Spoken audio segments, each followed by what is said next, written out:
बहुत समय पहले की बात है। एक शहर में रमन, घीसा और राका नाम के 3 चोर रहते थे। तीनों को थोड़ा थोड़ा पढ़ाई लिखाई का ज्ञान था। इस वजह से उन्हें अपने ज्ञान पर बहुत घमंड था। वे अपने इसी ज्ञान का गलत इस्तेमाल करते थे। शहर की बड़ी बड़ी लोहे की तिजोरियां तोड़ देते और बैंकों को लूट लेते। इस तरह उन्होंने शहर के लोगों का जीना मुश्किल कर दिया था।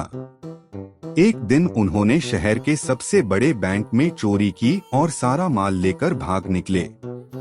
जब पुलिस को खबर लगी तो तीनों चोर पास के एक घने जंगल में छिपने चले गए।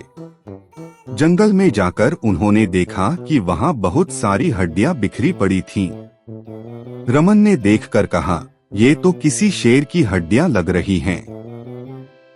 मैं चाहूँ तो अपनी विद्या से इन हड्डियों को जोड़ सकता हूँ। घीसा को भी अपने ज्ञान पर घमंड था। वो बोला, अगर ये शेर की हड्डियां हैं, तो मैं अपनी विद्या से इसमें शेर की खाल चढ़ा सकता हूँ। फिर राका भी बोला, जब तुम दोनों इतना कर सकते हो, तो मैं भी अपनी विद्या से इस शेर में जान डाल सकता हूँ।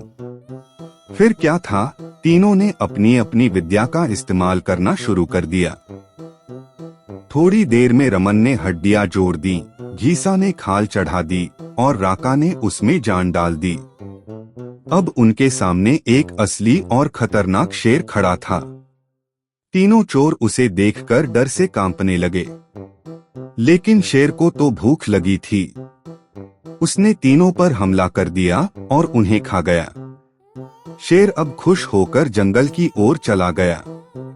शिक्षा: इस कहानी से हमें ये सीखने को मिलता है कि कभी भी अपने ज्ञान या शक्ति पर घमंड नहीं करना चाहिए। घमंड करने वाले को अक्सर दुख और नुकसान का सामना करना पड़ता है। अगर उन तीनों चोरों ने घमंड नहीं किया होता, तो शायद उनकी जान बच सकती थी।